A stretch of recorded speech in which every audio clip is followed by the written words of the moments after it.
Scientists found a new statue on Easter Island, inside the crater of an old volcano.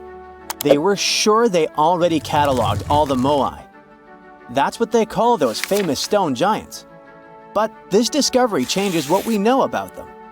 First of all, the moai were rarely alone, so we may hear about more of them in the same area. Second, it's the first moai found at the bottom of a lake. Scientists were working on a project to restore the marshland in the volcano's crater when they stumbled upon the statue. The lake that was here began to dry up in 2018. For at least 200 or 300 years, it was almost 10 feet deep, so it would be impossible for humans to build or put a statue on the bottom. Scientists think the moai are over 500 years old. It's possible that the Rapa Nui people who built them probably brought the statue here when the lake was dry in the past. The new find turned out to be slightly over 5 feet tall, which is smaller than the other statues on the island. It's a full-bodied one with recognizable features. Researchers also plan to do radiocarbon dating to find out the exact age of the statue. They don't plan to remove it from where it was found because the oldest members of the Rapa Nui community want it to stay where it is. Moai statues kept scientists puzzled for centuries. They knew that they were built as a dedication to the island's chiefs, but no one could figure out why they chose these various locations for the statues. Most of them were found along the coast of the island. Researchers from Binghamton University in New York decided to study the locations more closely and learned that it had to do with water. Easter Island has porous volcanic soil that absorbs rain easily, so there aren't enough streams or rivers and too little fresh water. Hundreds of years ago, the island's people relied on groundwater discharge to get drinking water. The water stored deep underground in rock or soil layers, called aquifers, reach a point where it flows up to the surface. When this underground water emerges near the coast, it mixes with the salty seawater, but the salt level remains low enough that the water is safe to drink. The islanders used to collect this water directly from the spots where it flowed out. And it looks like that's why they built the moai along the coast, right near their most important water source. The main bodies of most of the statues were made of volcanic tuff from a local quarry in what used to be a volcano. This material is easy to carve, but not so easy to transport. That's probably why researchers found over 300 unfinished moai back in the quarry. The rest of them stand in various locations facing the villages. It looks like the statues were carved lying on their backs. Then their sculptors detached them from the rock, moved them downslope, and set them in a vertical position to finish the work. When it was done, it was time to move the statue to its platform. And we're talking about moving statues that weighed around half as much as a single-story, unfurnished house without a car or any modern equipment for 3 miles. The locals must have invented some original transportation method. Scientists tried to recreate it and pulled moai replicas on wooden sleds. They thought someone would have used palm trees for that purpose, but this theory has been debunked. The most successful experiment so far was wielding ropes to rock the statue down the road in a standing position. This sounds legit, because the local Rapa Nui legends mention that the moai walked from the quarry. And of course, they needed a good road to get there. In the early 20th century, researchers Catherine Rutledge found an 800-year-old road network on the island. It was a bunch of pathways around 15 feet wide going from the quarry. She thought that those roads were ceremonial and not built just for the statues. She wasn't a famous scientist back then, so others mostly ignored the theory. Several decades later, famous Norwegian adventurer and archaeologist Thor Heyerdahl published his theory. He mentioned that the roads were there exclusively to transport the moai, and some of the statues were dropped along the way for some reason. But in 2010, researchers found that the statues reached their final destinations because they were all set on hidden platforms. The road floor was U-shaped, so pulling massive statues along them wouldn't be easy. You can still find roughly 15 miles of these roads on the island and see them from satellite images.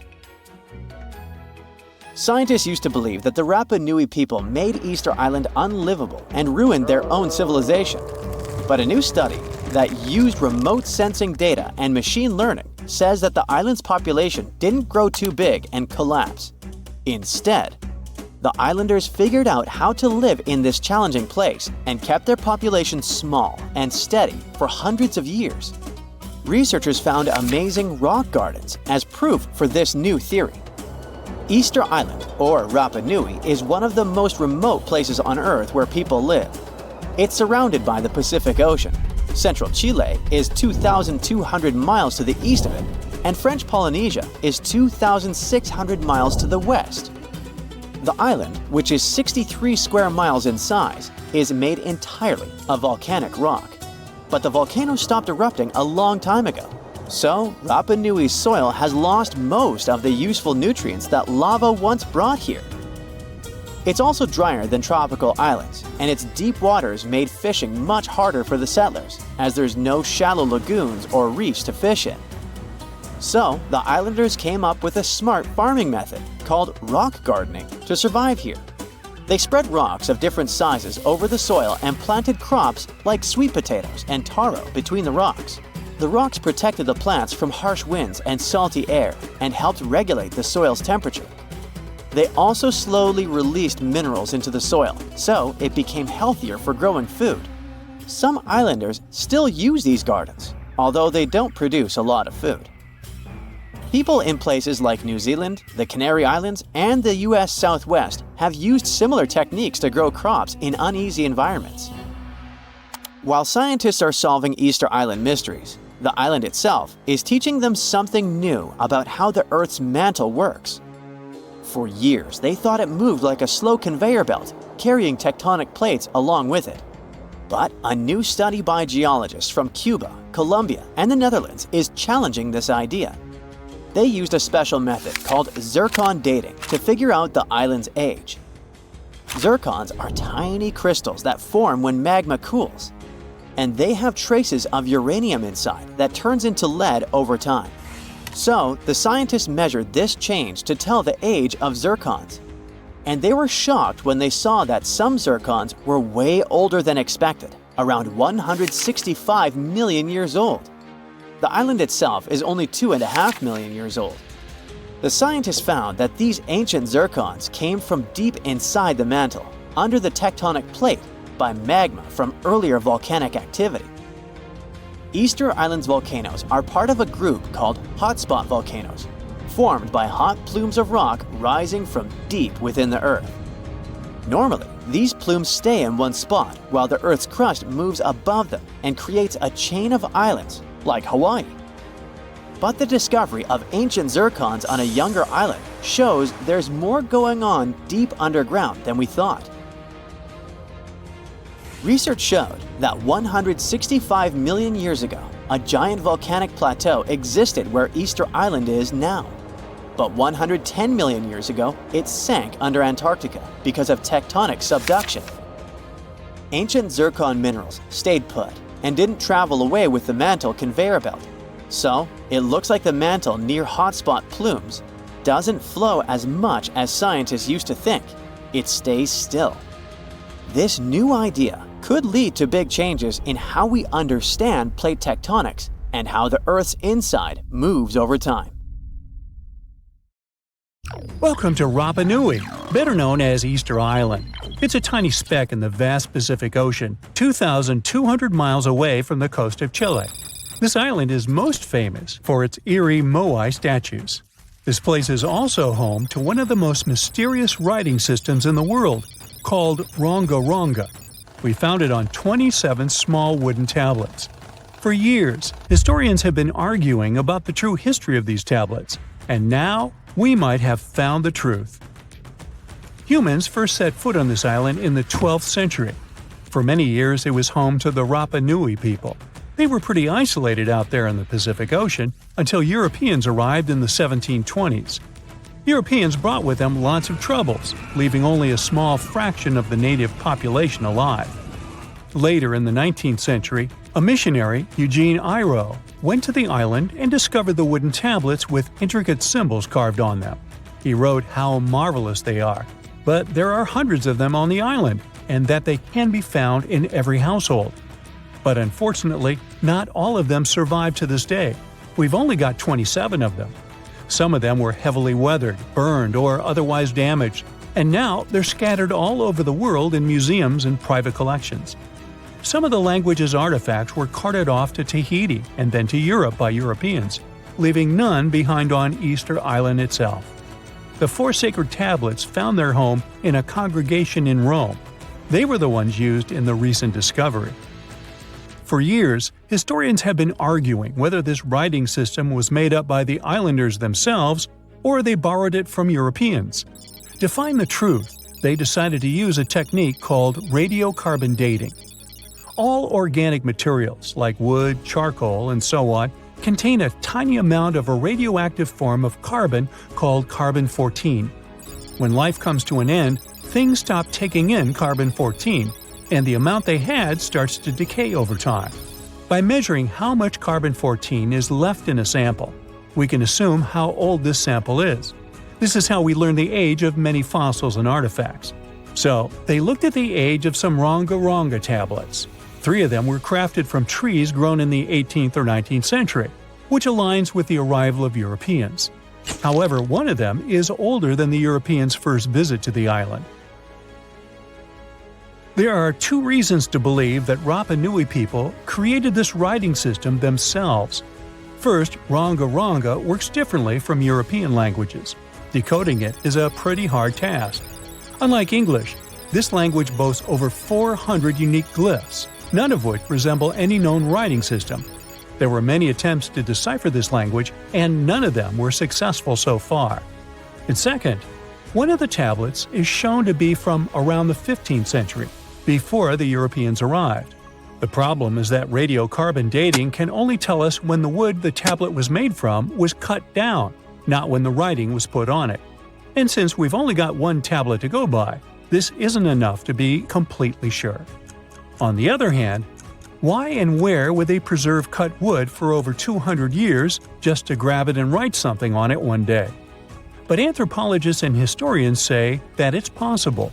Scarce wood resources might have led the islanders to reuse old driftwood, which could be centuries older than the writing itself.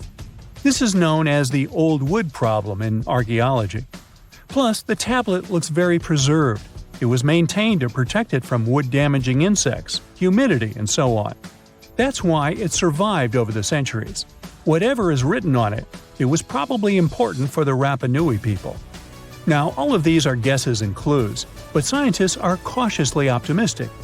They believe that Ronga-Ronga could be one of the rare instances of independent writing invention, like those of the Sumerians or the Egyptians.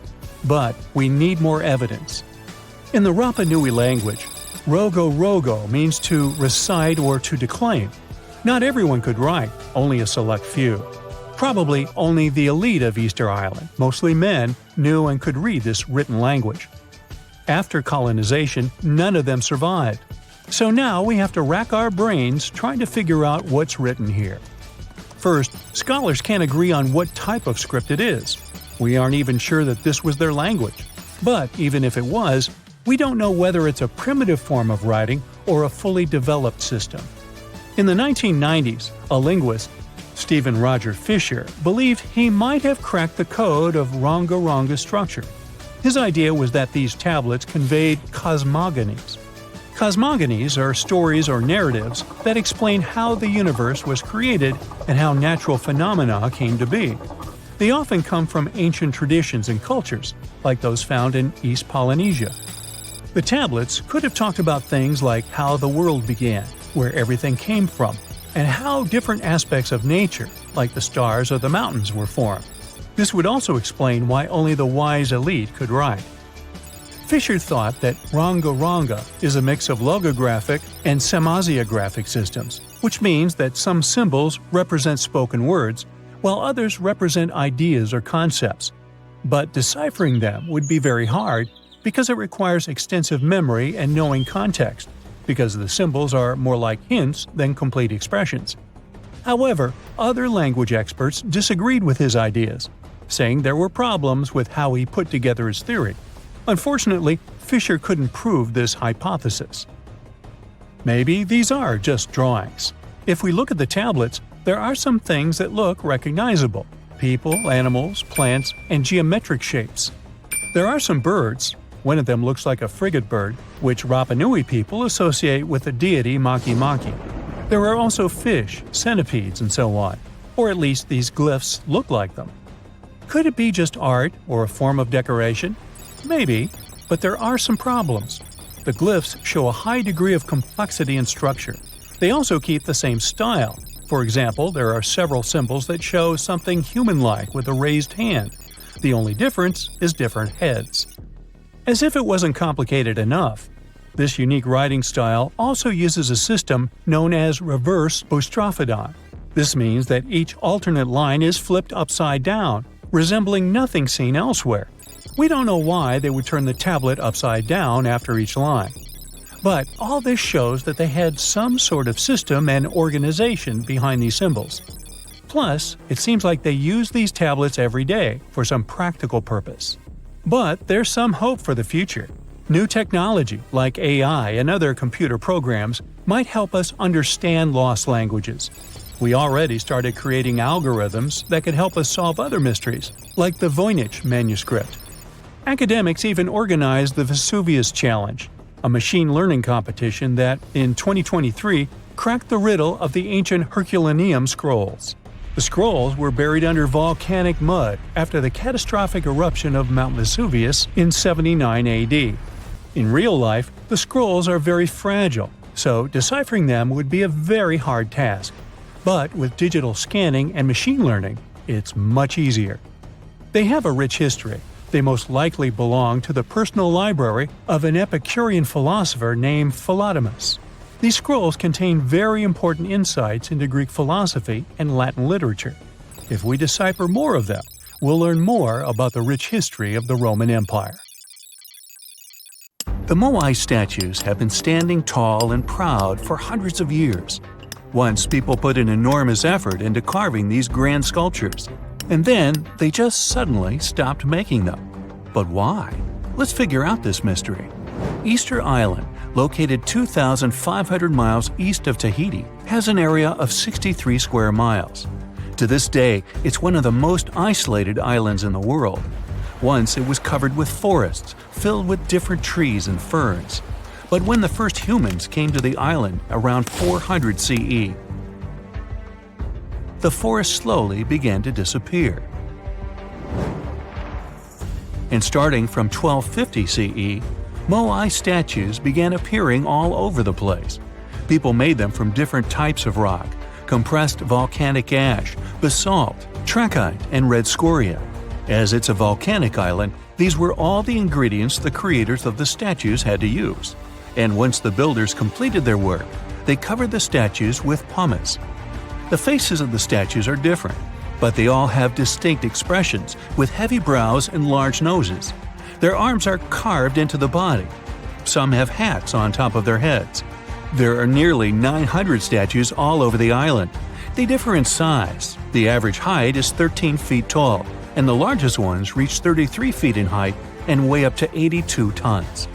Because the statues have so many different faces, there are theories that they represent and honor ancestors, chiefs, and other important people who lived on the island. But without any clear evidence, it's almost impossible to figure out the true purpose of the moai. Once they stood beautifully along the coast, watching over people in settlements, and their backs faced toward the spirit world of the sea. When Europeans first discovered the moai statues in the 1700s, many of them had already toppled over, and the construction of statues had stopped way earlier than that. Huge amounts of effort were put into making these things. Expert craftspeople spent a great deal of time slowly carving the statues with basic picks. A team of up to 6 people would work hard for an entire year to make just one statue. Then they often had to transport it to its special place on the island, as far as 11 miles. With the help of carbon dating, experts have managed to figure out that the statues started to appear in 1250 CE. And then, suddenly, in 1500 CE or so, the process just stopped. The creators of the statue just left their stone chisels where they were last used, and only a quarter of all the statues were actually placed where they were supposed to be. Half of them still remained in the quarry, while others were left on the ground mid-transit. Something happened on the island, and it caused everyone to just lose interest in the statues. There are many theories around why it could happen, and they mostly relate to deforestation. Islanders may have used wood to move the statues across the island. They possibly did this with the help of sleds and ropes, or even used logs to roll the statues or canoes to float them. The wood started to deplete eventually. Trees on the island took very long to grow, and rats ate most seeds. People had many uses for wood, and they needed it not only for practical things, but also to create other statues. Another reason why the inhabitants of the island could have stopped building the statues might be that they were busy with other projects. Specialized rock gardens were becoming more common with a growing population. They were great for the soil, keeping it warm and fertilizing it at the same time. Islanders spent much time and effort making these rock gardens, and there simply wasn't enough time to focus on building and moving the statues. Another theory suggests that what people believed in changed over time. Supposedly, the islands once saw the statues as a connection to their ancestors. After some time, though, rituals depicting a show of strength and endurance became more widespread. And with these rituals, islanders started to carve images related to seabirds. Seabirds became the main animal on the island. People started to believe that their ancestors looked over them through birds instead of the statues, so there was no longer a reason to build the moai. Anyway, these theories might be true, but the main problem was that the small island couldn't support a growing population. What was once a lush land covered in forests quickly became a barren landscape. For the first few centuries, people relied on forest resources, but agriculture became more important sometime after 1550, when forests disappeared. Tribes that once worked together to build the fantastic monoliths focused on competing against one another instead. During this struggle for land and resources, the moai statues were toppled over because people wanted to reduce their significance. Over the following centuries, all the statues were pushed over, but not all of them deliberately. Many fell naturally after being neglected for so long. Some even ended up in the ocean water surrounding the island, and there they sat for a while. But there was some good news for these statues. They were re-erected, providing a great experience for visitors from all over the world. If you make a journey all the way to this isolated island, the first question you'll probably ask will not be how the statues were made or how they were moved. It will be, how on earth did anyone even make it here in the first place? It was one of the most amazing feats ever. The Polynesians sure did some pretty extraordinary things. From as early as 1500 BCE, these boat-faring people began to explore their world. They used the most advanced marine inventions of their time. They sailed across the ocean in catamarans and outrigger boats, starting in Southeast Asia and inhabiting many more places throughout the Pacific. They lived as far north as Hawaii in 900 BCE and all the way to the south in New Zealand by 1200 BCE. And the farthest journey to the east was, of course, Easter Island. In only a few hundred years, these early sailors inhabited an area of thousands of square miles. They simply memorized where they had already been, and this way managed to navigate the ocean. They used a wide range of techniques. They watched the sun as it rose and set during the day.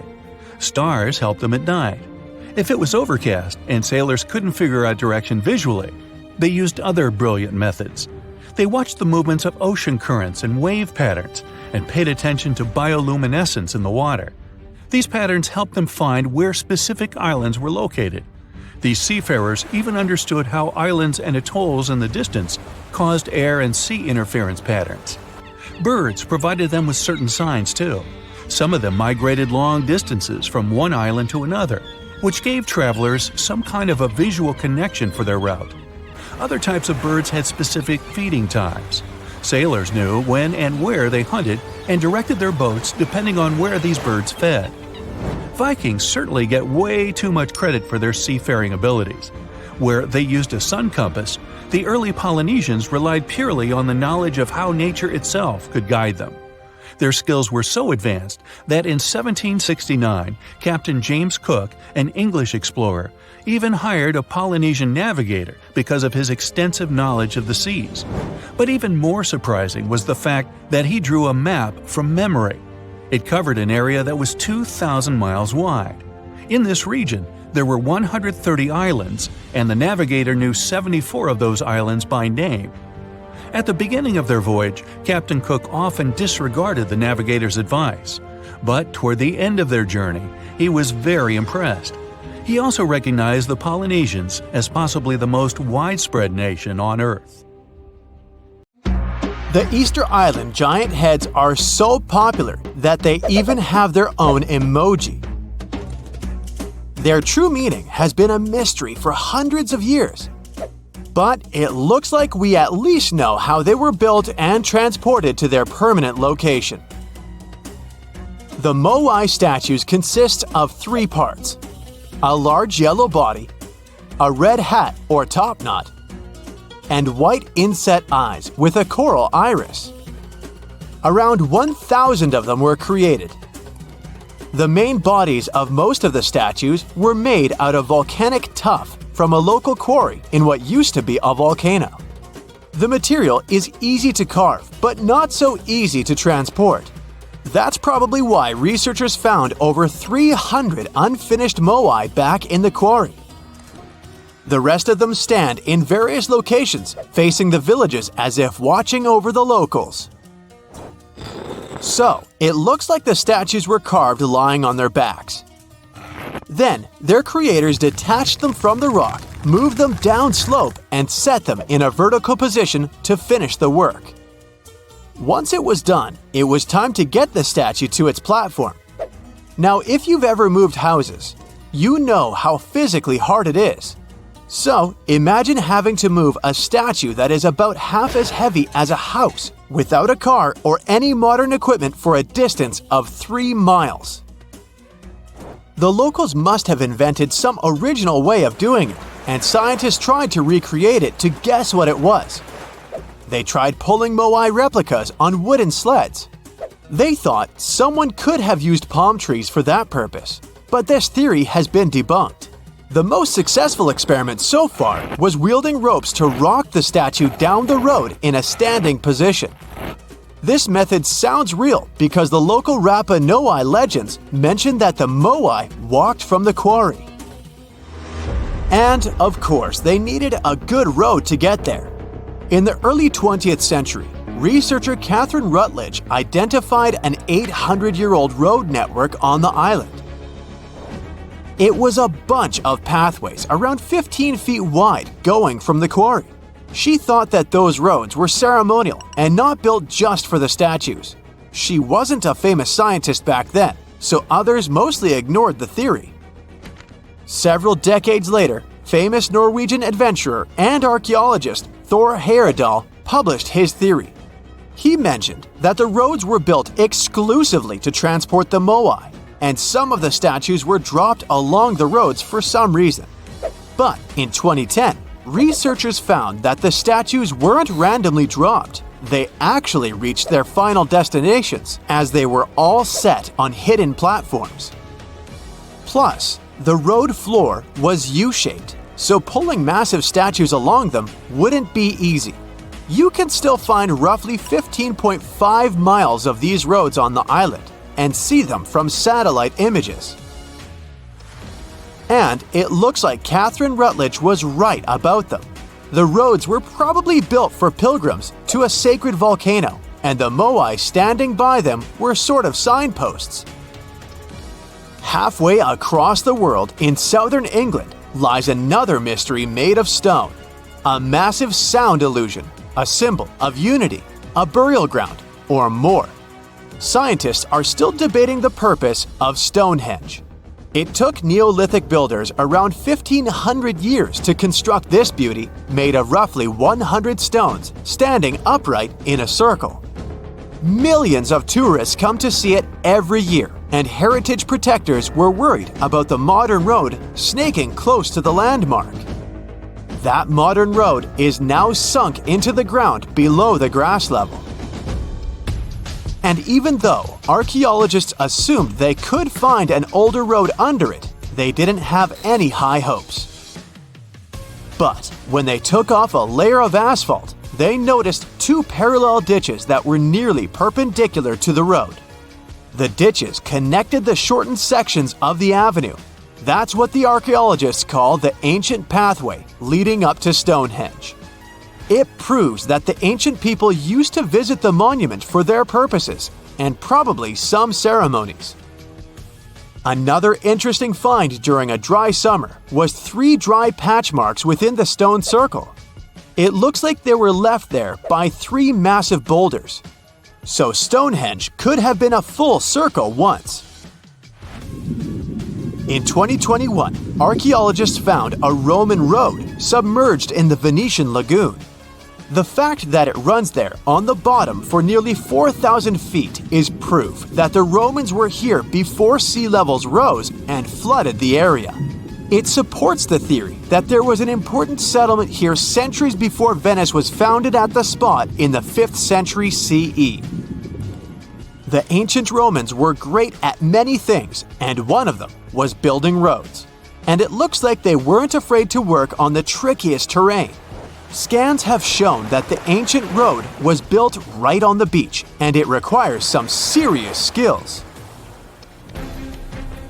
Imagine a village from over 1,000 years ago frozen in time. There's still half-eaten food on the tables and personal things left in a rush. It's all preserved so well because it's covered by volcanic ash. Researchers found this village in 2011 in modern-day El Salvador. They believe there was a mass celebration in a Maya village called Seren over 1,400 years ago. The whole village was there, preparing the main temple for a ritual when a nearby volcano erupted. The 200-plus residents had no time to rush back to their homes. To save their lives, they had to flee the plaza and run south on a raised road called Sacbe. They managed to escape from the plumes of volcanic ash.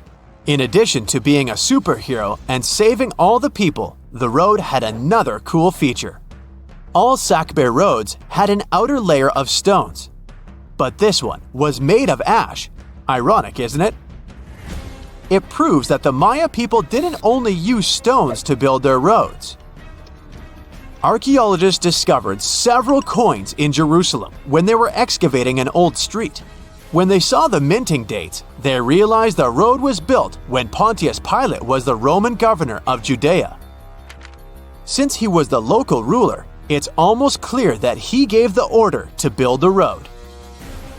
The pilgrims most likely used this road to reach the Temple Mount for worship.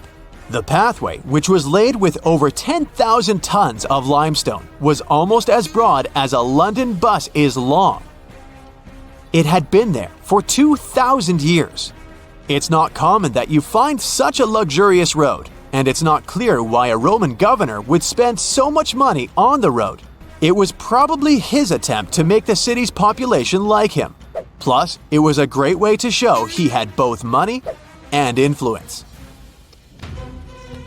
The Old North Trail is an ancient highway that the inhabitants of North America used for 10,000 years, first on foot, then with dogs, and finally with horses. The first travelers moved around the continent down its paths for thousands of miles long before the first Europeans arrived, and even during the last ice age. They used it to carry trade goods, visit relatives, find a mate, or just explore. Researchers keep finding evidence that the stories and legends of the Blackfoot Indians about this trail are real. And it could be even the road that served one of the most massive human migrations. The people who crossed from Asia on the Bering Land Bridge about 15,000 years ago and settled in North America might have used the ice-free corridor along the Rockies, which later became a part of the trail. The Nakasendo Highway was built in the 17th century during the Edo period of Japanese history to link Kyoto and Tokyo. The 310-mile-long road runs across mountain ranges and down onto the plain. It was one of the 5 main roads used by the feudal lords and their families to travel to the capital. There were 69 post stations on the route where travelers could stay overnight. The road was built for horses and pedestrians, as the Japanese didn't use carts. You can still walk parts of the route.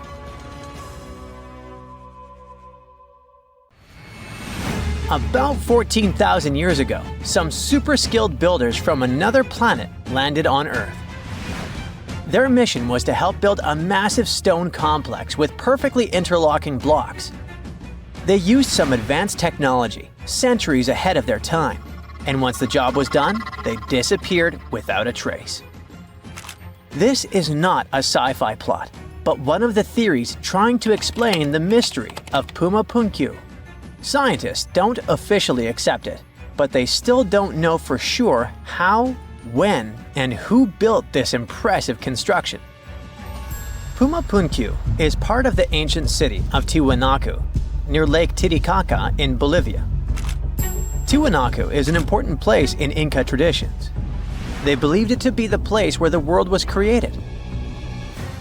Historians believe Pumapunku was built around 536 AD. The first Europeans discovered it in the middle of the 16th century.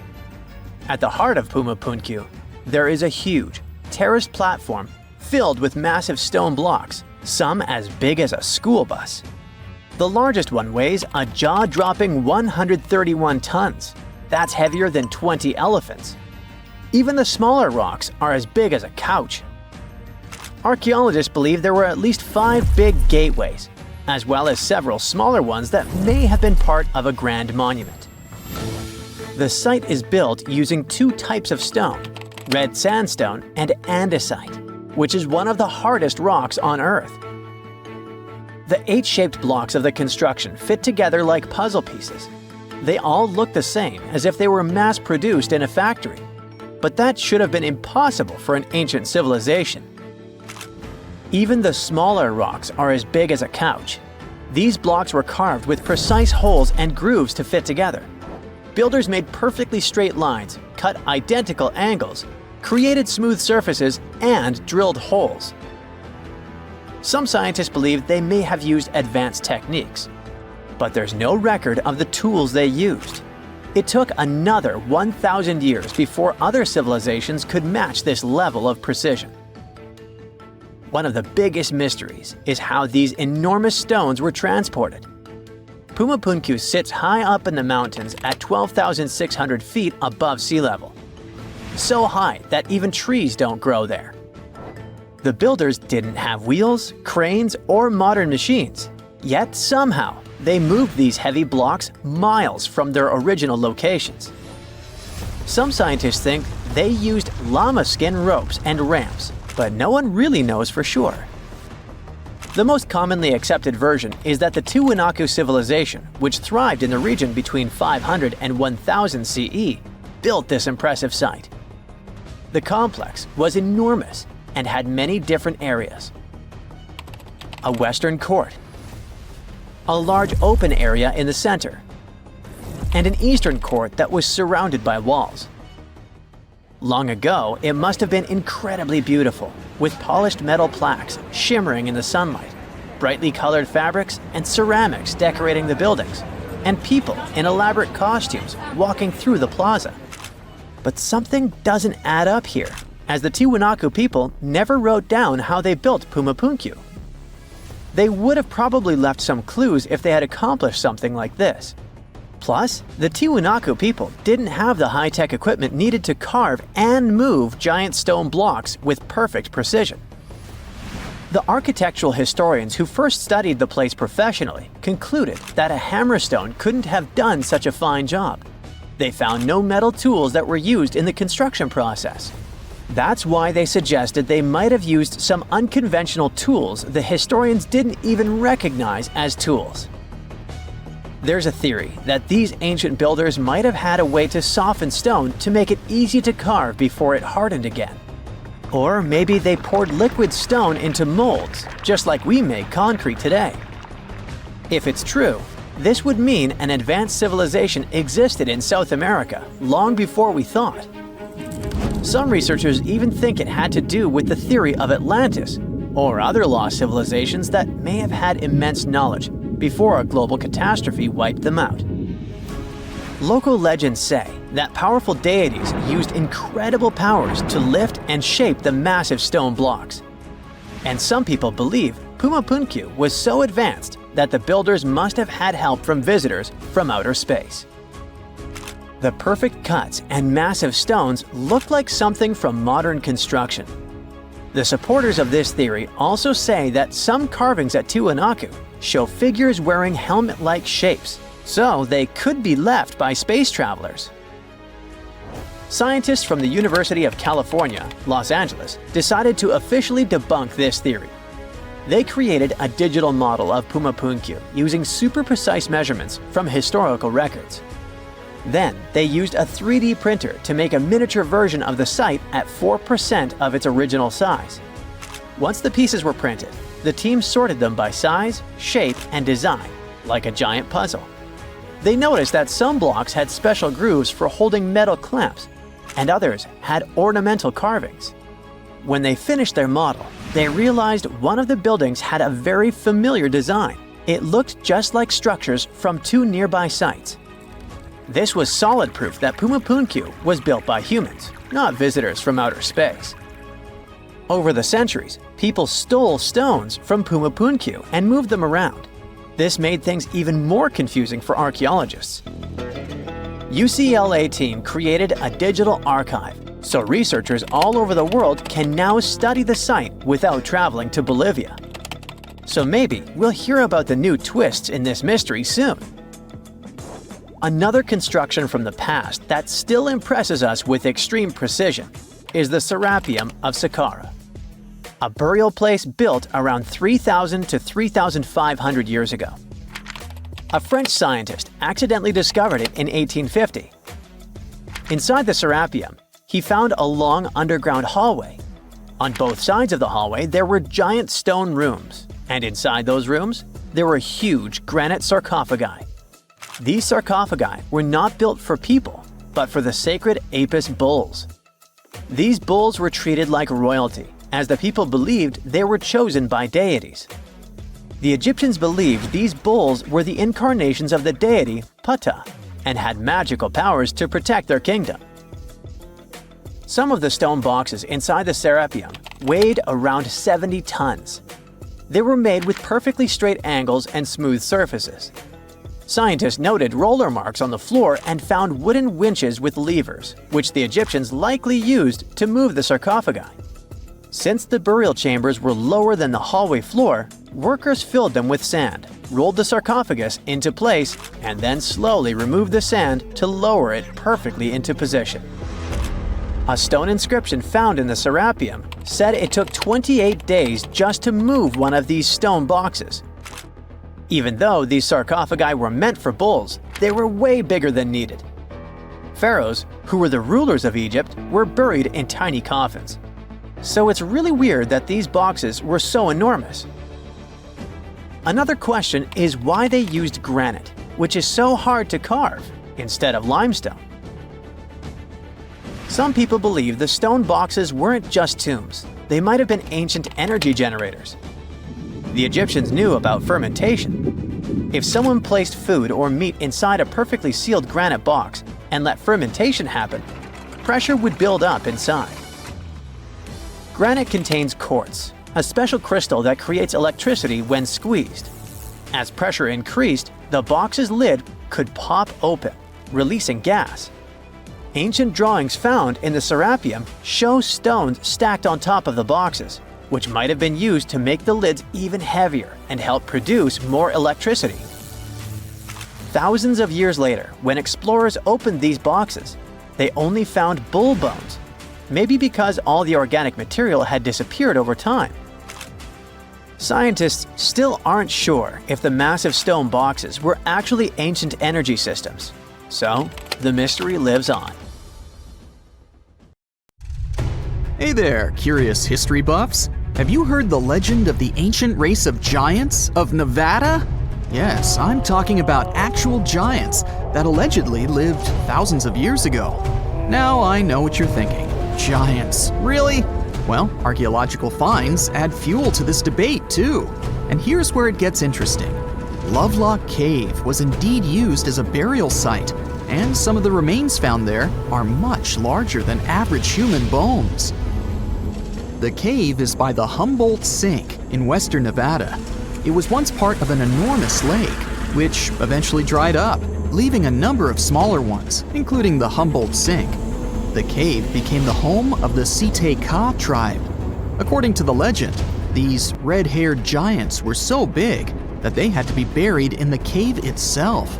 Indeed, later on, archaeologists discovered 8 to 10 foot tall skeletons. This legend started to unfold when a mining engineer named John T. Reed talked to the locals in 1886. Once Reed saw the cave, he knew he was onto something. The news spread soon, but the cave was attracting another type of attention too. The deposits of a fertilizer known as guano were discovered inside the cave. So a mining company began excavating the precious resource in 1911 and soon shipped more than 250 tons of the fertilizer to San Francisco. Unfortunately, some of the human remains and artifacts were neglected and lost in the mining process. This led to an official excavation in 1912 and 1924. After the top layer of guano had been mined, strange objects started to surface. Around the area, the earliest evidence of human habitation dates back about 4,000 years. The Lovelock culture lasted for some 3,000 years, and they left us with 10,000 stunning artifacts. The pits in the cave were like a series of time capsules hidden at different depths. Archaeologists determined the age of each pit by its depth. It turns out that many different groups used the cave for storage over a really long time, and the things they stored there give us a really cool glimpse into their cultures. It's like a giant ancient storage unit full of hidden treasures. What have the researchers found besides the giant bones, you might ask? Some other bodies were mummified using a method similar to the one applied by ancient Egyptians. These remains also had something in common with the bodies discovered as far south as Lake Titicaca. Both mummies had some red hair. Yet, there are scientists who believe this reddish hue is the result of the interaction with the environment in which the bodies stayed. So, while the story of the red-haired giants may be a wild and intriguing tale, not everyone is convinced. Some experts believe that the bones found in Lovelock Cave are simply the remains of prehistoric animals, like mammoths or sloths. But others insist that there's something more to the story. Other relics, such as finely crafted baskets and exquisite duck decoys made from tule fibers, were also found there. In any case, this cave is worth the attention it gets. By the way, you can still visit this cave today and see the pits of different depths with your own eyes. But let me tell you one thing. It's in a hot, dry, and isolated place. Archaeologists have made another discovery that seems to be straight out of a legend.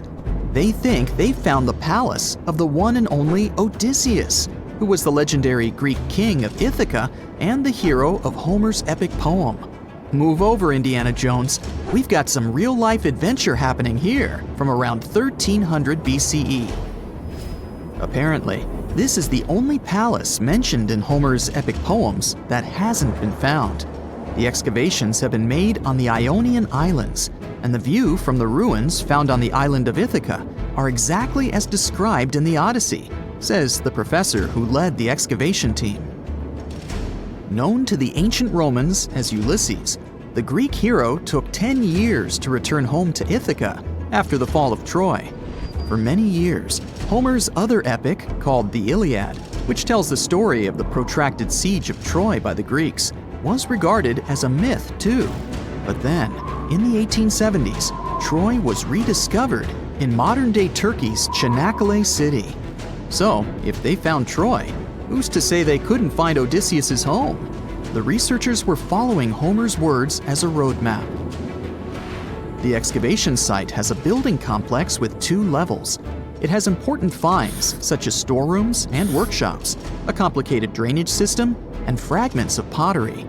It also has a well from the 8th century BCE, which is around the time when Odysseus is believed to have been the king.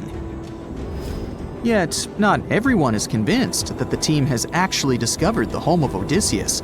A British researcher named Robert Biddlestone insists that Homer's description of ancient Ithaca isn't very similar to the island that now has its name, and that Odysseus's kingdom was actually on the Isle of Cephalonia. However, Italian archaeologist Adriano La Regina might have a more realistic approach to this debate. He says that whether this find has a connection to Ulysses or not, what's more important is the discovery of this royal palace. Once upon a time, in a land far away, the Klamath Indians spread a legend about the creation of Crater Lake. Okay, maybe this land is not that far away, and it still exists. You can find it in south central Oregon, in the western United States. Anyway, the legend has it that this lake was formed in a vicious battle between two volcanoes, Mount Mazama and Mount Shasta. Then the spirits of Earth and the Sky, which are Lao, who ruled the below world, and Skell, the chief of the above world, joined the fight. It turned into a geological drama. During the battle, darkness veiled the land. The fight was over when Mount Mazama collapsed and sent Lao back into the underworld. Then the rain filled the pit and created a lake in the place where the mountain had once stood. Flash forward to our time. Scientists have discovered that Mount Mazama did erupt 7,700 years ago. Artifacts found in the area prove that the legend indeed contains some details about the explosion. The tale says that red-hot rocks were flying through the sky. This happened during the volcanic eruption that caused the mountain to collapse. This created the volcanic caldera, which later on got filled with water. What makes this legend came true story unusual is how long it has existed. According to researchers, these types of verbal stories lose their credibility within 600 to 700 years. That's why the legend about the creation of Crater Lake is so unique. So many generations, for hundreds of years, have been accurately passing down the information. This volcanic crater lake is now in a national park. It's famous for its deep blue color. The water in it is extremely clear. If you visit it today, the water you'll see won't be the same as for someone who will visit the place 250 years later. Because there are no rivers flowing into or out of the lake, the existing water evaporates and the lake gets filled again by rain and snowfall. Basically, every 250 years, the water is replaced. Plus, this lake is almost 2,000 feet deep, which makes it the deepest lake in the United States. Swimming is okay in the lake, but there's only one legal and safe trail to get to the shore. There are other activities, such as fishing and boat tours. Shared human experiences, such as birth, marriage, and aging, may explain why certain tales are shared globally. Similar struggles and obstacles faced by humans around the world generate similar themes in traditional stories about love, parenting, and mortality. So, do you have legends or tales you've heard of from your grandparents? Who knows? Maybe your ancestors too witnessed a cool historical event. There you are, trekking across a desert on foot. It's hot, you're terribly thirsty, and now you gotta walk around this stupid wall.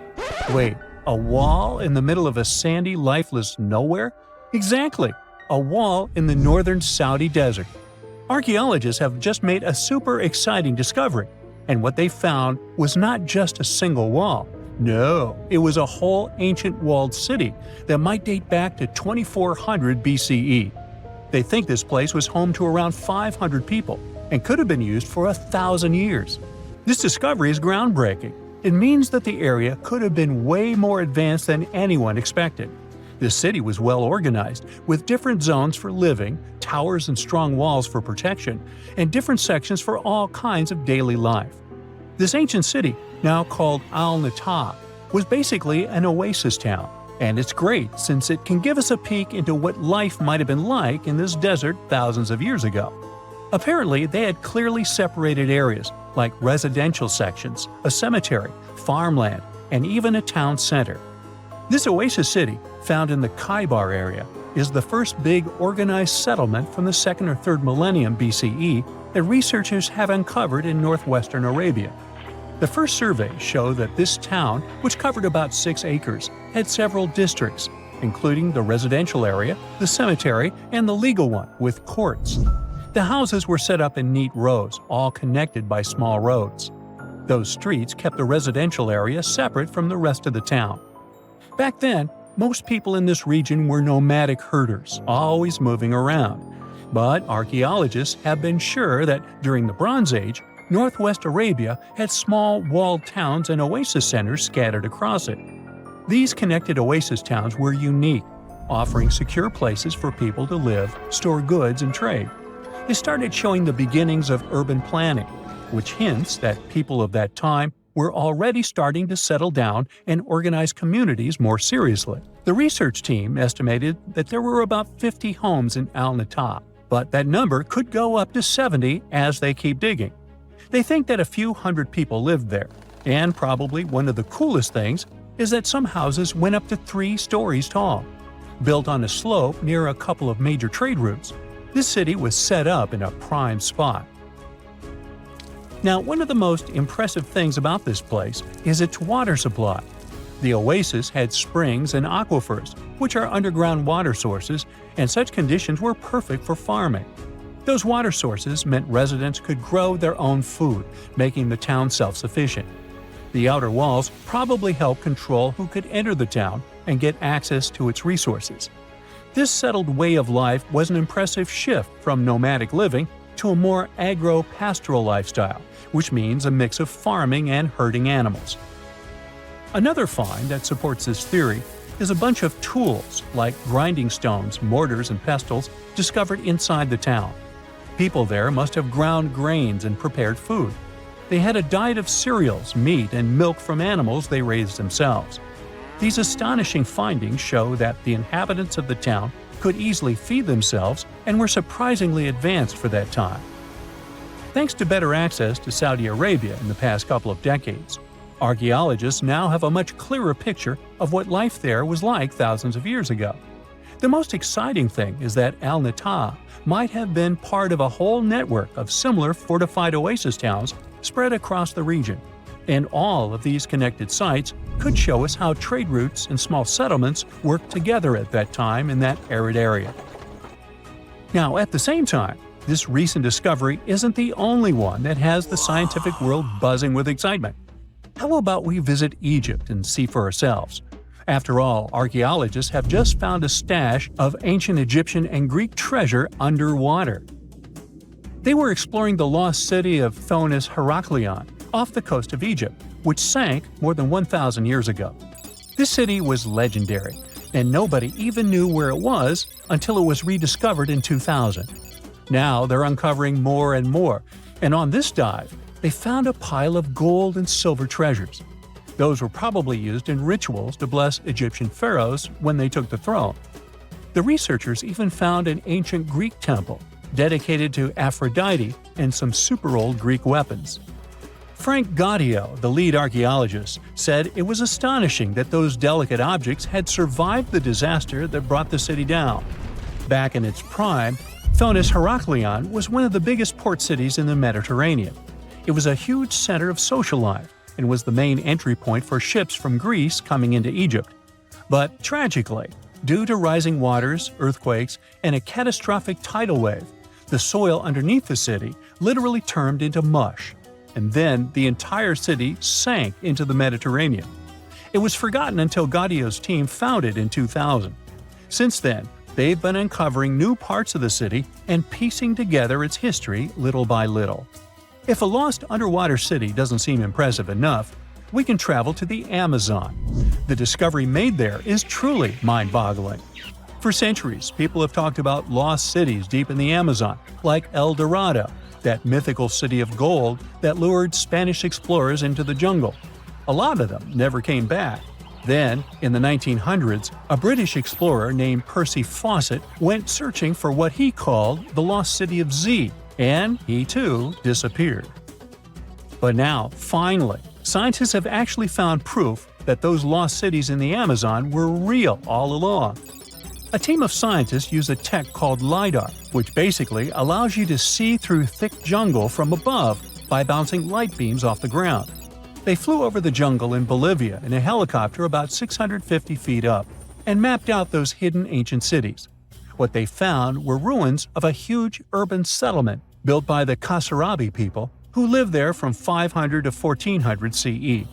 And it wasn't just a couple of buildings here and there. No, the LiDAR maps revealed massive urban centers, pyramids, platforms, roads, canals, and causeways, all carefully laid out.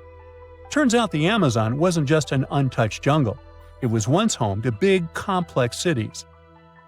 A scientist from the German Archaeological Institute explained that Europeans had long ignored the possibility of ancient Amazonian cities, but the LiDAR maps showed they were wrong.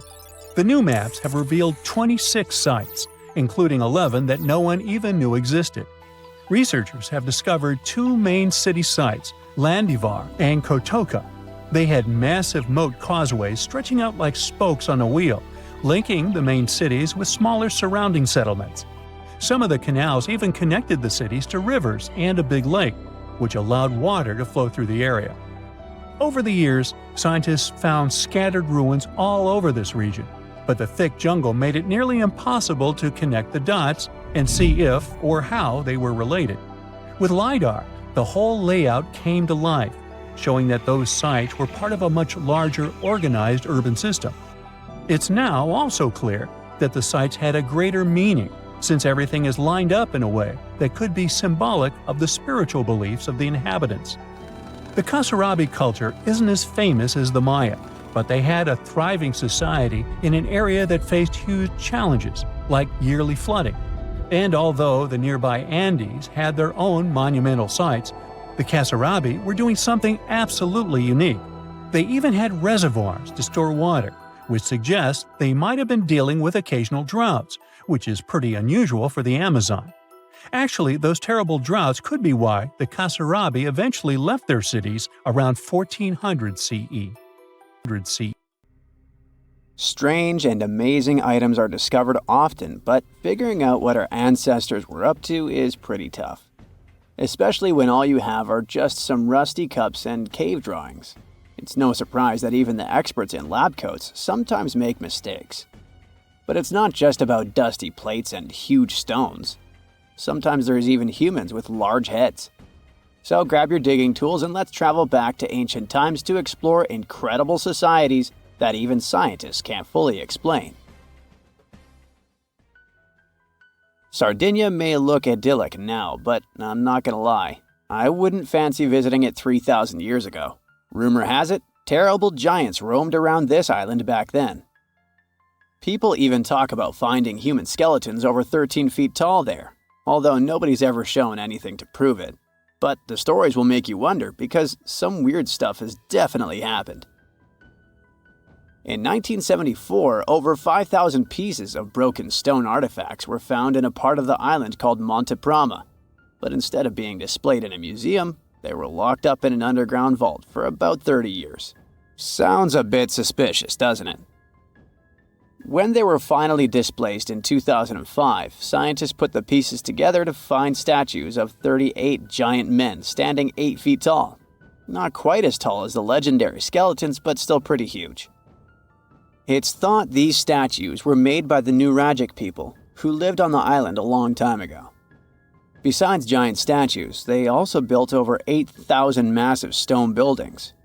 Perhaps Nuragic weren't giants themselves, but they definitely liked their things big. I do too. I like a big number of likes on our videos. That would be pretty great. Thank you if you liked this and subscribed. Now back to the video. You and I are pretty smart, but we might not be the smartest humans ever. Actually, we might not even be the smartest species. Since 1913, some skull fossils found in South Africa have hinted at a possibly smarter contender called Boskop Man. This human-like species might have lived as recently as 10,000 years ago. Their skull suggests they had really big heads, which means their brains could have been 30% bigger than ours. Wow! Their average IQ could have been around 149, making them among the smartest 0.05% of people today. But if a Boskop brainiac was so much smarter, why are they not around and we are? Well, bigger isn't always better, you know. Our brains are a lot bigger than our ape relatives, mainly in the prefrontal cortex. This part helps with high-level tasks like making decisions, remembering things short-term, and being aware of ourselves. The parts of the brain that handle our senses and movements haven't really grown much. So, maybe the Boskops spent too much time dwelling on the past rather than doing practical things like hunting. But this is all just guessing. We really don't know what happened to these clever cousins of ours. Some people even argue that Boskops weren't any different from us, with the only evidence being parts of skulls. The jungle is huge.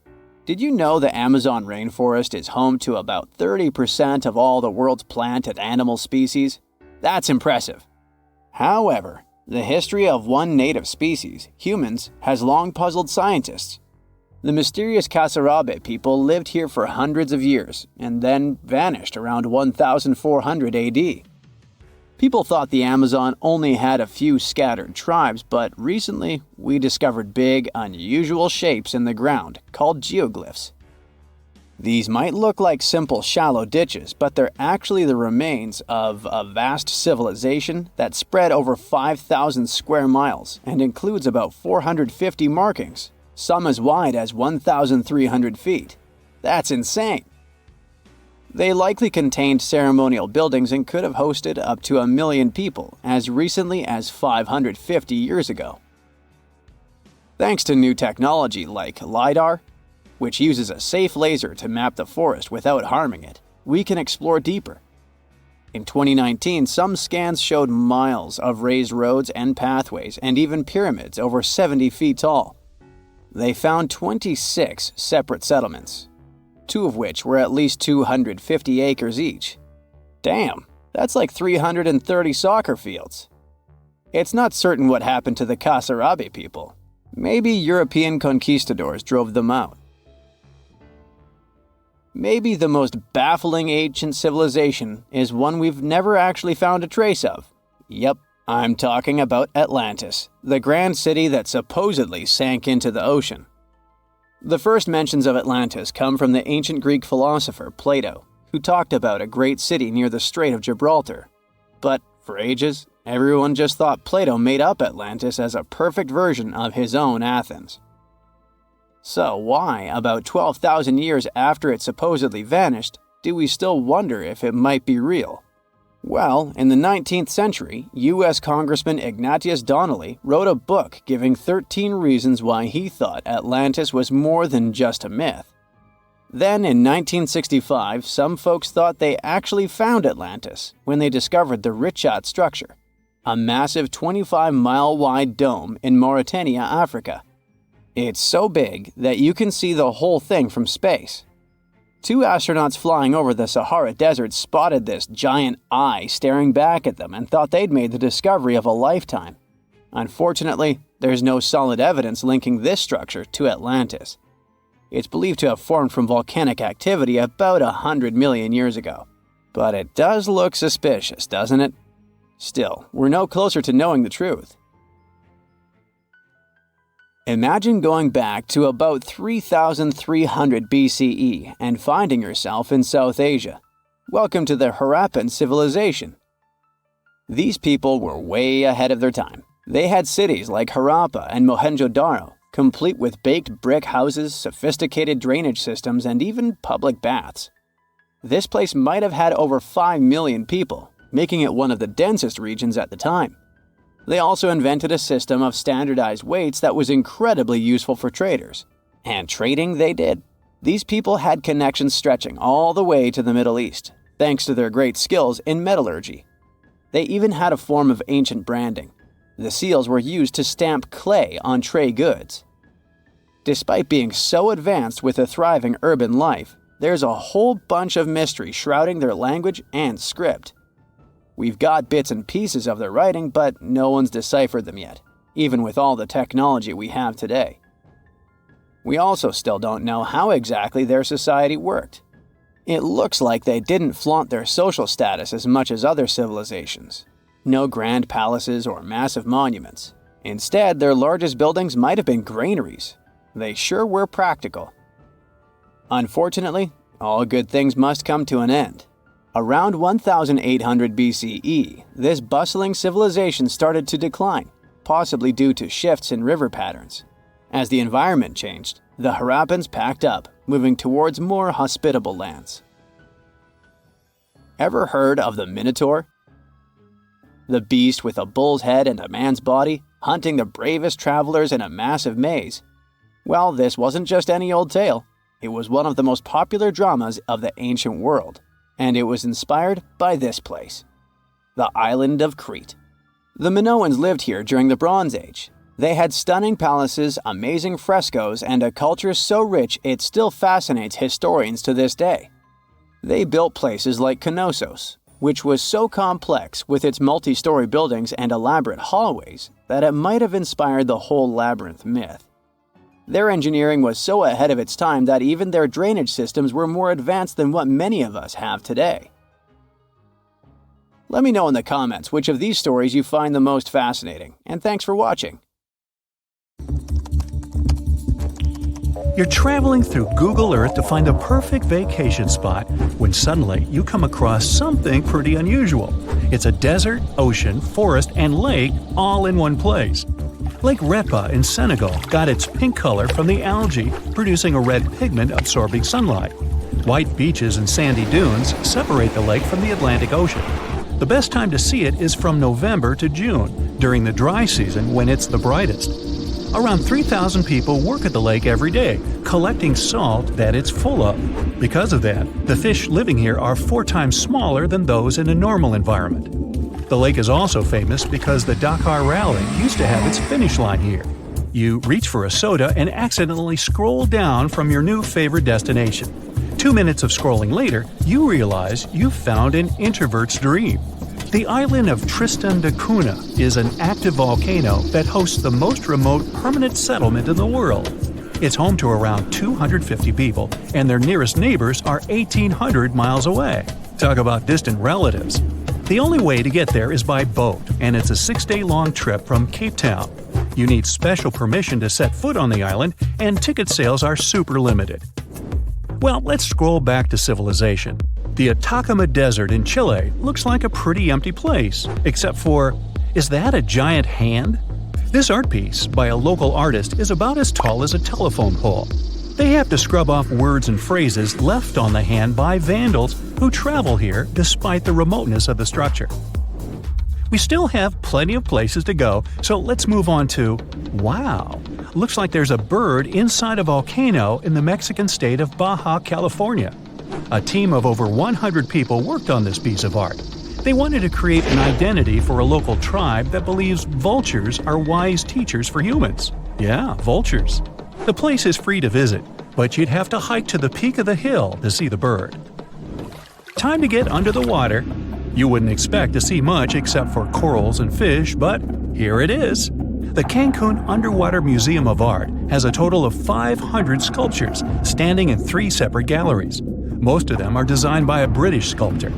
The idea of the museum is to save the nearby coral reefs by giving divers a cool alternative destination. Now let's get out of the water for a moment and dive back in here. Looks like there's some researchers working and living at 63 feet below the surface. This is Aquarius Habitat in the Florida Keys, an underwater scientific lab. Scientists nicknamed aquanauts can stay here on their research missions for up to 10 days. And this must be a giant Mickey head. This is the largest Mickey in Walt Disney World, and it's a solar farm with a power of around 1,000 residential solar rooftop systems. It's feeding renewable energy to the park. Let's check out a less famous spot. Clinton F. McClintock State Wildlife Station. Ooh, that's a mouthful. Looks like a regular state park in West Virginia. Let's zoom in and walk around a bit. Everything is all right here except, whoa, is that a human-sized fly?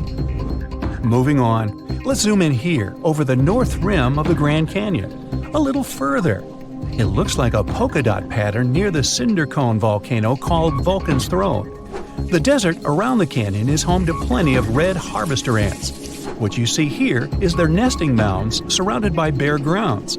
Scientists call it the Las Vegas of ants. All the way on the other side of the world, in England, there is a dinosaur casually walking down Balderton Gate in Newark-on-Trent. Must be the only surviving T-Rex. Scrolling further, and is that another dinosaur in the water? Let's take a closer look. Turns out it's not a dinosaur, but a giant snake skeleton off the shore of the Loire River in France.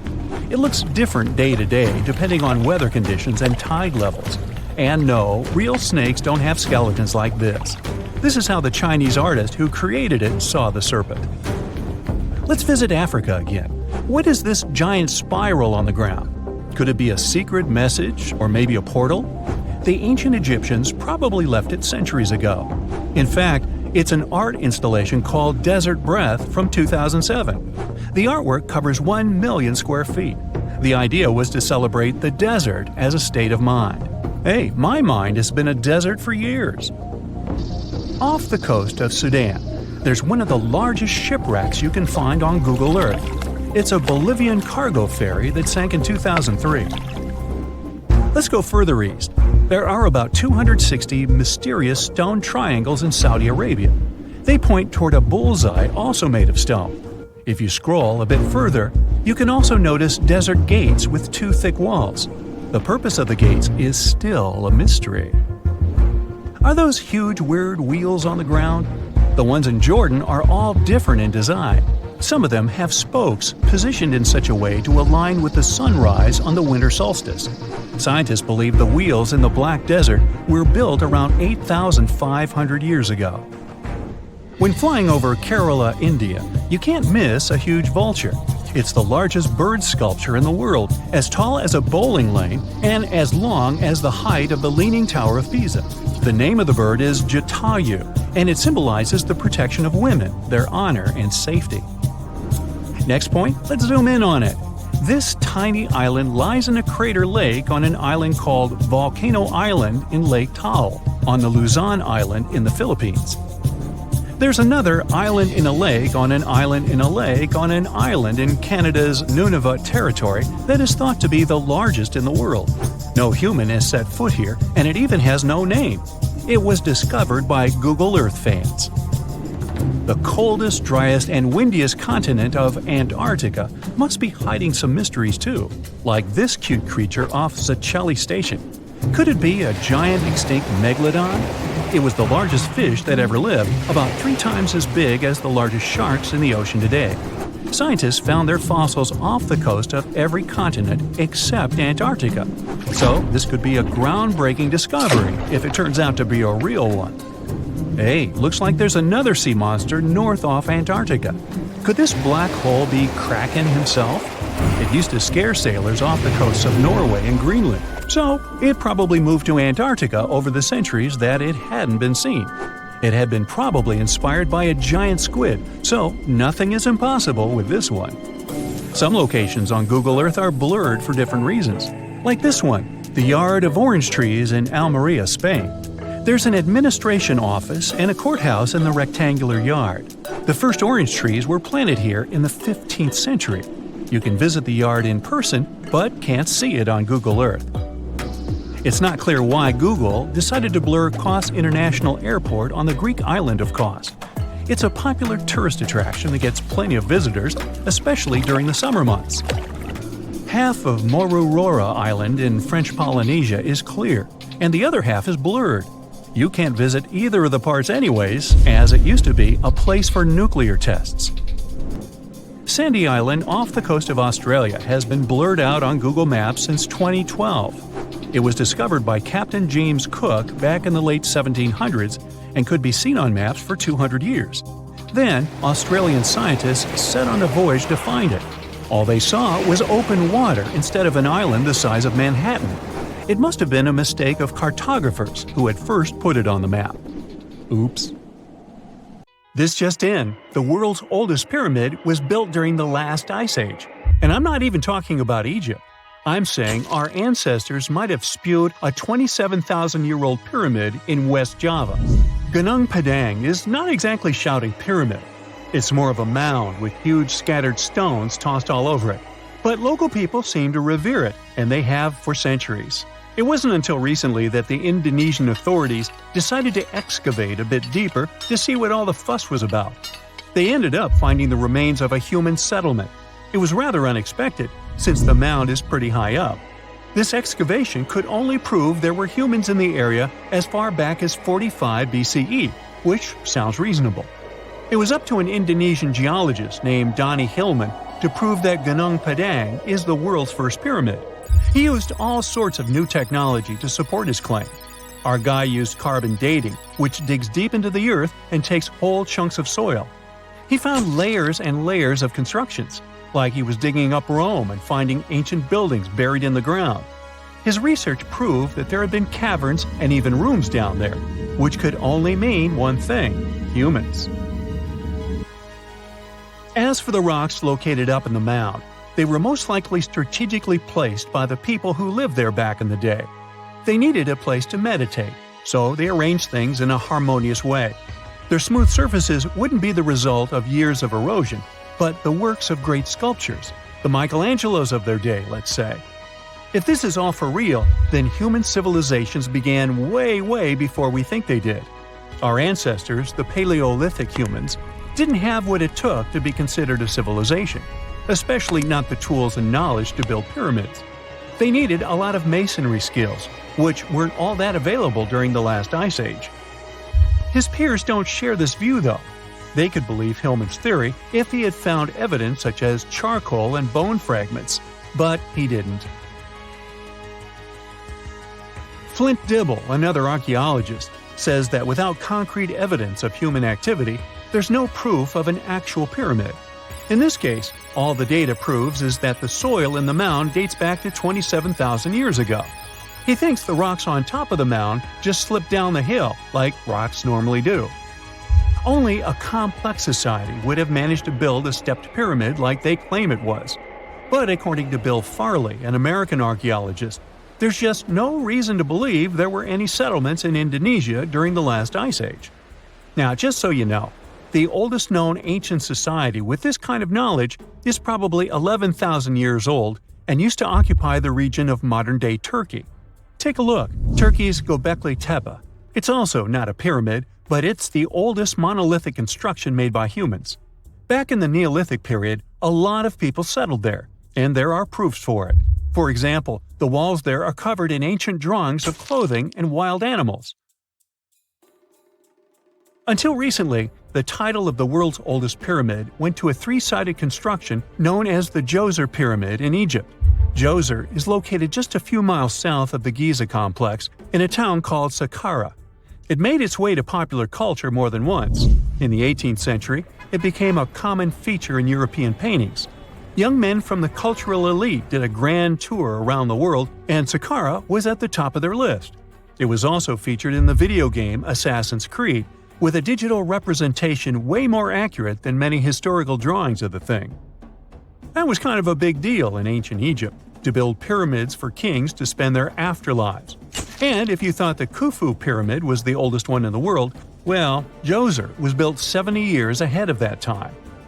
The development of new technology has allowed archaeologists to make groundbreaking discoveries, and a new, or should I say ancient pyramid in South America might win the title in dispute.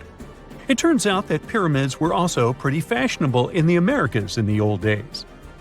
Among them are the iconic pyramids of Guatemala's Tikal Temple Complex, the same ones that appeared in Star Wars No. 4.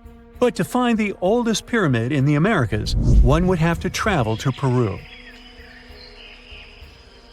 Deep in the Peruvian desert, archaeologists stumbled upon a sprawling ancient metropolis known as Caral. At first, researchers believed that the settlement was pretty recent, since the site was way too complex for ancient technology to handle it.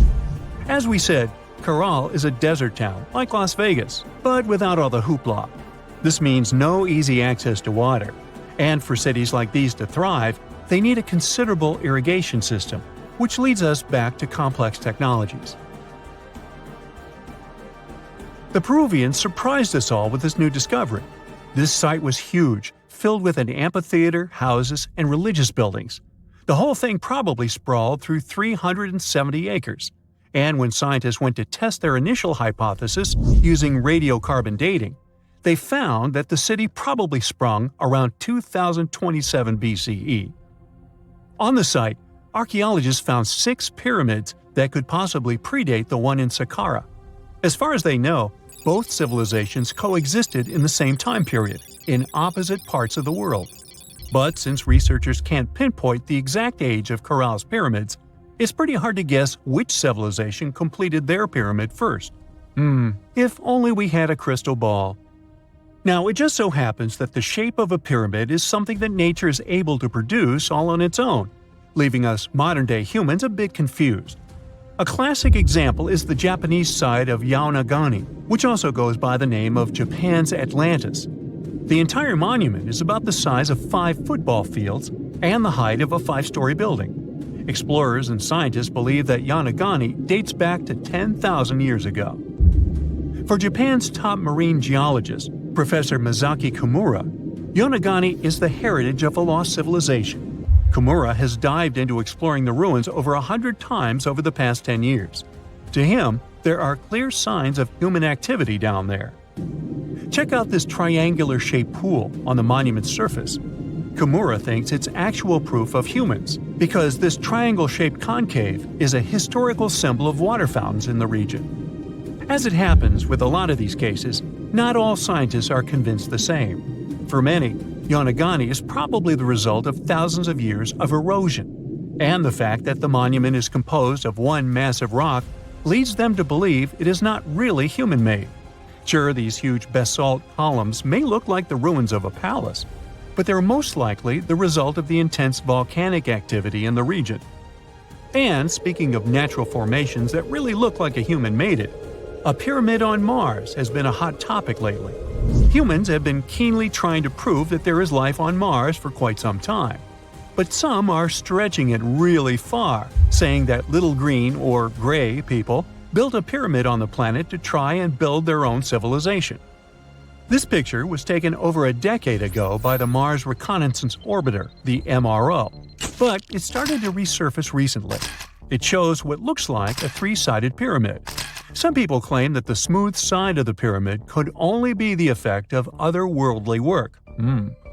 Then science comes along and explains that Mars is home to one of the deepest canyon systems in the whole solar system. The so-called pyramid is located in what is known as the Kandor-Chasma region. This Martian region has a bunch of similar formations that are nothing more than the result of erosion. Nothing supernatural going on there, apparently. Now, we wouldn't call this island mystical unless there were tales of giants living here. The island of Gozo in Malta is the backdrop of an ancient legend. Malta is an island country located in the Mediterranean Sea, just south of Europe. It's a very strategically located archipelago. Throughout history, it was ruled by many different societies, such as the Phoenicians, Greeks, Romans, and Carthaginians. One cold night, thousands of years ago, a farmer noticed the sky turn orange, then red, when he heard a loud thump. Although the ground seemed to be moving, this wasn't an earthquake. When he looked toward the woods, he saw a giant silhouette, taller than the trees. As he fearfully approached, he realized it was a woman, a giant woman. She introduced herself as Sansuna. Unlike the terrible giants of many tales, Sansuna didn't want to exterminate the human race. She was loving and caring.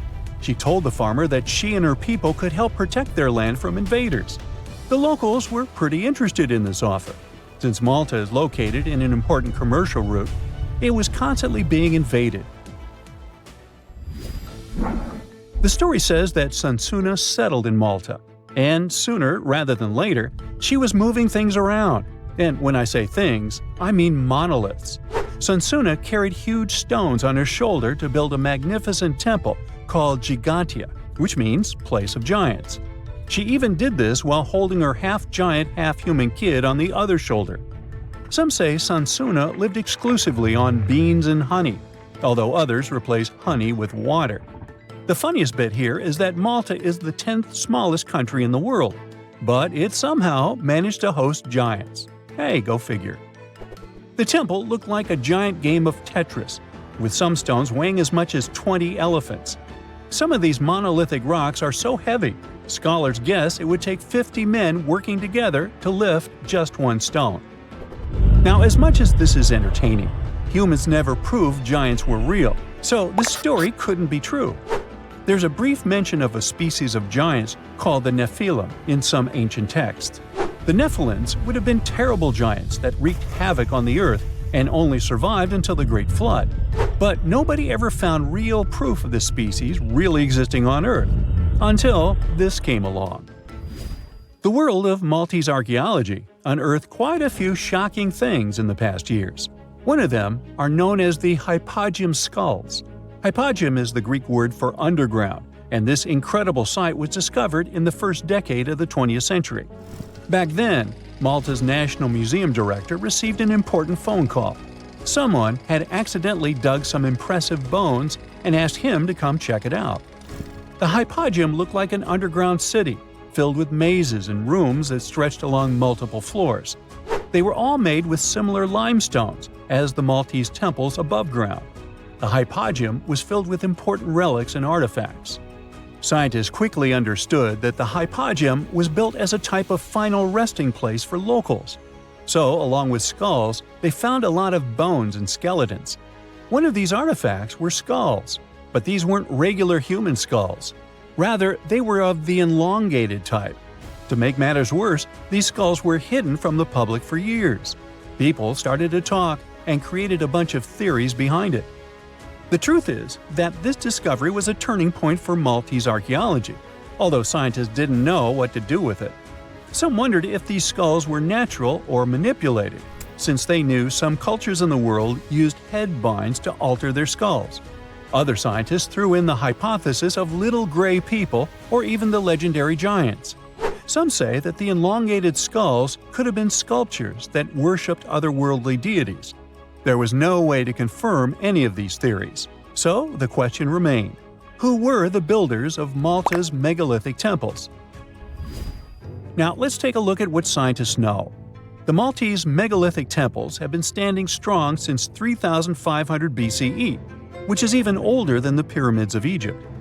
The main dilemma here is that these temples were built even before we invented writing, yet they required advanced technological skills to exist. The Gigantea Temple seems too absurd to have been built by humans. The South Temple has a corridor with 4 oval rooms on the sides, looking like a big shamrock leaf. In one of these rooms, scientists found altars decorated with spiral patterns. It looked like an altar of some sort, indicating early Maltese people used them for ritualistic purposes. The North Temple is similar but smaller, with a very low entrance that makes people crouch down to get inside. You get it? You need to bow down to their deities in order to get into this sacred place. I mean, one can't help but wonder about the secret reasons these ancient builders had to build such a huge temple. I'm thinking they probably cast one of Daenerys' dragons to move the monoliths around. Yeah, I'm joking here.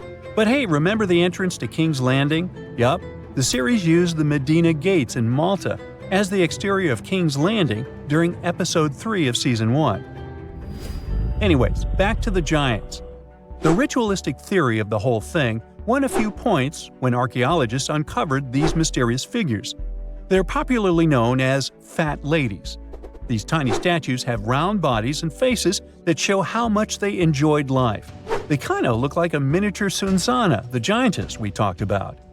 Scientists believe these were statues that celebrated well-being and prosperity. It does prove that the people of the time had advanced craftsmanship skills, and they were pretty intentional with their constructions and art manifestations.